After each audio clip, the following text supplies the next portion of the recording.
Start बैठो। Trigonometry में सबसे पहले तुम समझो साइन कॉस टेन ये सब का क्या मतलब होता है, ठीक है।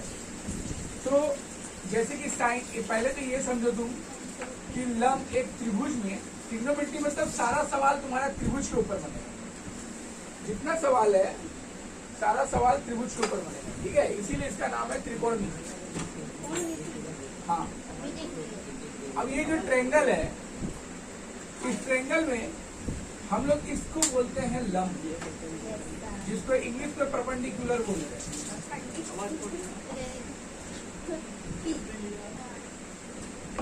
क्यूलर शॉर्ट फॉर्म में हम लोग पी बोलते हैं, ठीक। इसको बोलते हैं कर्ण।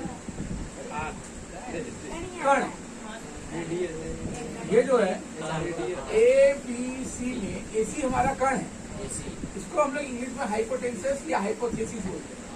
दो नाम है इसका, हाइपोटेन्सिस, ठीक है। शॉर्ट फॉर्म में इसको हम लोग एच बोलते हैं। सर लाइट उल्टा बंद नहीं कर दिया है? नहीं, यहाँ से ठीक आ रहा है। अच्छा, नीचे को हम लोग बोलते हैं आधार। आधार को हम लोग इंग्लिश में बेस बोलते हैं, शॉर्ट फॉर्म है बी, ठीक। तो तुमको बोला जाता है साइन कॉस टेन, इसका एक वैल्यू है, जैसे कि साइन थीटा, इसका एक याद करने का एक सिस्टम है। क्या याद करने चाहिए? एक नाम याद करो, नाम है पंडित बद्री प्रसाद प्रसाद हर बोल। एक ही मतलब, वो तुमको समझने की सुविधा का बात है। बोल बोलो बोले बोलो, तुम्हारा बी आना चाहिए, मेन उद्देश्य है तुम्हारा बी आना चाहिए। अब इसके क्या मतलब हुआ, ये पहला वाला जो है वो हमारा साइन का वैल्यू है, शाइन।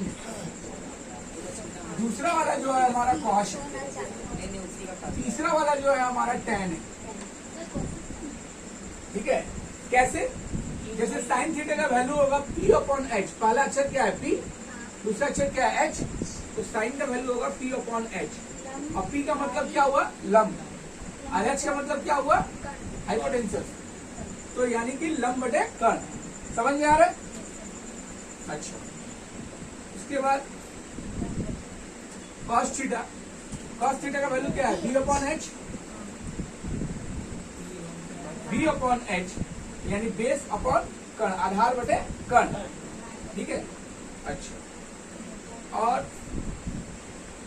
टेन थीटा का वैल्यू है पी अपॉन बी, पहला अक्षर लिख, P upon B, P upon B. समझ में आ रहा है? तो अगर ऐसे याद करना हो तो तुम कंफ्यूज भी हो सकते हो, लेकिन नाम याद रहेगा तो तुमको कभी कंफ्यूजन नहीं होगा कि कहाँ पर पी होगा, कहाँ एच होगा, कहाँ बी होगा। तो ये नाम तुमको याद हो गया। हाँ, अभी हम देंगे, तुम लोग अभी करके ट्राई करोगे तुमसे बन रहा है कि नहीं बन रहा है, ठीक है। अब देखो, साइन का उल्टा कॉसेक हो गया, कॉस का उल्टा सेक होता है, टेन का उल्टा कॉस होता है। उल्टा का मतलब तुमको समझ में आ रहा होगा, 4, 5, 6, ये 6 फॉर्मूला आपको याद करना है, अभी नहीं उतारना, अभी खाली समझो। तो साइन का उल्टा कॉसेक, कॉसेक थीटा, ये पी अपॉन एच है तो क्या हो जाएगा? H upon P. कॉस का बी अपॉन एच है तो कॉस का क्या हो जाएगा? Sec theta, H upon B. Tan का उल्टा कॉट थीटा, कॉट थीटा का वैल्यू पी अपॉन बी है तो क्या हो जाएगा? B upon. ये एक फॉर्मूला है ट्रिग्नोमेट्री का, एकदम मास्टर फॉर्मूला, ठीक। यहां तक समझ में आ गया?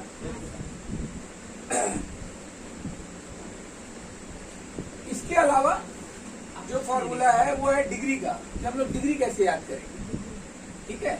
ये 3 तो नाम याद, ये 6 तो जो नाम है ये अच्छा से याद कर लो। नंबर 1 ये तो रखना ही पड़ेगा तुमको, अच्छा से साइन कॉस टेन याद कर लो, ठीक। इसका उल्टा वाला भी याद कर लो कि साइन का कॉसेक, कॉसेक का साइन। कॉस का उल्टा सेक, सेक का उल्टा कॉस, टेन का उल्टा कॉट, कॉट का उल्टा टेन। ठीक है। कभी कभी क्या रहता है, कभी कभी देखोगे अगर लिखा हुआ है 1/sin, 1/sin थीटा का मतलब ठीक इसका उल्टा हो गया कॉसेक थीटा। या मान लो दिया हुआ है 1/cosec, तो इसका क्या मतलब हुआ, इक्वल टू साइन थीटा। समझ में आ गया। इसी प्रोसेस में बाकी भी है। अगर 1/, दिया हुआ है तो मतलब ठीक इसका इसी तरह से होगा। इसका एक स्क्रीनशॉट अलग से तुम अपना मोबाइल से लेके हमको भेजो, ग्रुप में डाल देंगे, बाद में डालेंगे। स्क्रीनशॉट ले लो, वीडियो है अलग है, स्क्रीनशॉट अलग से ले लो। इसमें किसी को कुछ पूछना है? हाँ, अब इसको मिटाएंगे, इसको बिना देखे अपने कॉपी में करके दिखाओ। इसको उतारे हो कि नहीं? अभी उतार लो पहले, चलो फटाफट उतारो। स्टॉप कर दो थोड़ा इसको। कहाँ से स्टॉप करोगे मालूम है? पूरा खत्म मत कर देना, स्टॉप करने का ऑप्शन है। ठीक है। इसको देखो करने का जो तरीका है वो क्या है, 0 1 2 3 4। ठीक है। ये तो पहले तुम याद कर लो, 0 30 45 60 90, ये तुम्हारा इसी मापदंड से डिग्री आता है। ठीक है। अब ये फॉर्मूला कैसे बनाएंगे उसका जो टेक्निक एकदम बेसिक से बता रहे, ध्यान से समझो। 0 1 2 3 4 ये लिख लोगे, सबके नीचे 4 कर दो, 4 4 4 4 कहिए। सबको टोपी पहनाओ नीचे से ऊपर। इसको वर्गमूल का चिन्ह बोलते हैं। ठीक है। अब एक बात बताओ, जो कट रहा है काट दो। जैसे 4 4 कट दिया तो एक बार में कटा, 2 से 4 कटता 2 बार में कटा, 2 1 कम 2, 2 दूनी 4। अब कुछ नहीं करता। ठीक है। अब हम लोग कैलकुलेशन करेंगे। वो भी नहीं कटेगा सर, जो कटेगा वो काटेंगे, जो नहीं कटेगा नहीं काटेंगे। यहाँ तक समझ में आया? क्या किया, 0 1 2 3 4 सबके नीचे 4 और सबको टोपी पहना दिए, वर्गमूल का चिन्ह कर दिए। अब 0 से 4 को डिवाइड करेंगे तो आंसर क्या होगा, 0 से कोई भी संख्या गुणा भाग होता है तो 0 होता है, और 0 का वर्गमूल भी 0 आएगा।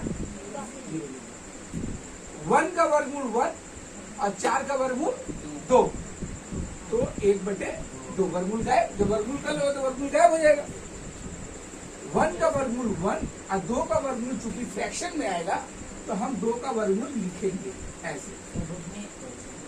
ठीक है, क्योंकि ये फ्रैक्शन में आ जाएगा। 3 का वर्गमूल भी फ्रैक्शन में आता है, 1.732 आता है। तो हम लोग क्या करेंगे, √3 लिखेंगे। और 4 का वर्गमूल चूंकि संभव है, राउंड फिगर में 2 आता है, इसलिए वर्गमूल गायब करके सीधे 2 लिखेंगे। क्लियर। और यहाँ 1 का वर्गमूल 1 होता है, तो खाली 1। यहाँ तक सबको समझ में आया है या ना? क्लियर।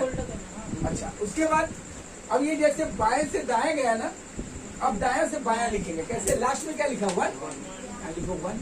लास्ट में क्या, √3/2, √3/2, फिर 1/√2, फिर 1/2, फिर 0 जो है शुरू में था वो लास्ट में चल गया। समझ में आ गया?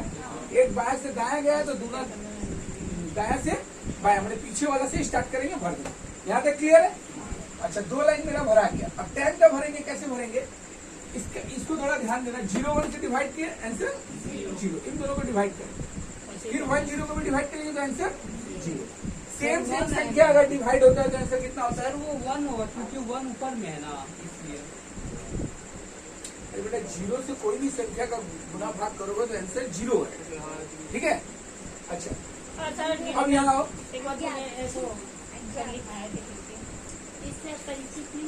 उसके बाद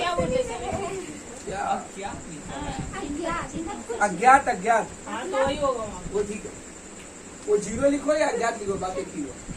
अच्छा, 1/√2 और 1/√2। 0 का जगह पे ना किताब में बहुत जगह अपरिभाषित लिखा हुआ है, तो 0 और अपरिभाषित का मतलब लगभग सेम हो गया।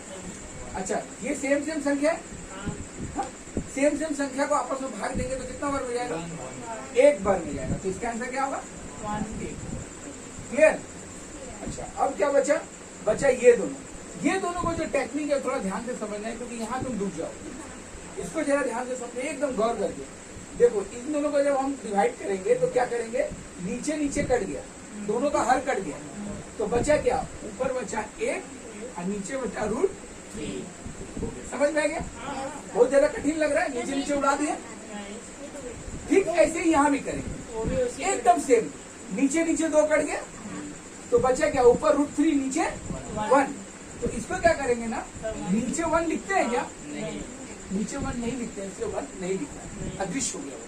यहाँ तक समझ में है? अब इसके बाद गौर करो, साइन का उल्टा कौशिक होता है।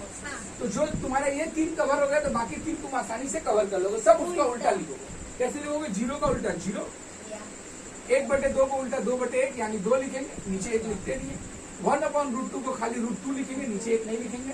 √3/2 है तो 2/√3, अब 1 का उल्टा 1। अच्छा, अब कॉस का उल्टा क्या होता है, सेक होता है, तो 1 का उल्टा 1, √3 का उल्टा 2/√3, और इसका 1/√2 का √2, 1/2 का 2/1 यानी खाली 2, और 0 का उल्टा 0। अब 10 का उल्टा में आओ, तो 10 का 0 का 0, इसका 1/√3 है तो √3, और 1 का उल्टा 1, इसका कितना होगा, गलत, कितना होगा, 1/√3। हाँ 1/√3, 1/√3, क्योंकि नीचे में 1 है, मान के चलेंगे, तो वो तो नीचे का ऊपर और ऊपर का नीचे हो जाएगा, 0 का उल्टा। अब किताब खोलिए, पेज नंबर कितना था किताब में, पेज नंबर 299 खोलिए, मिलाइए, इसका सही हुआ कि गलत हुआ। इसको आपको कम से कम 8 से 10 बार प्रैक्टिस कर लेना, सॉलिड सब। हो गया सर।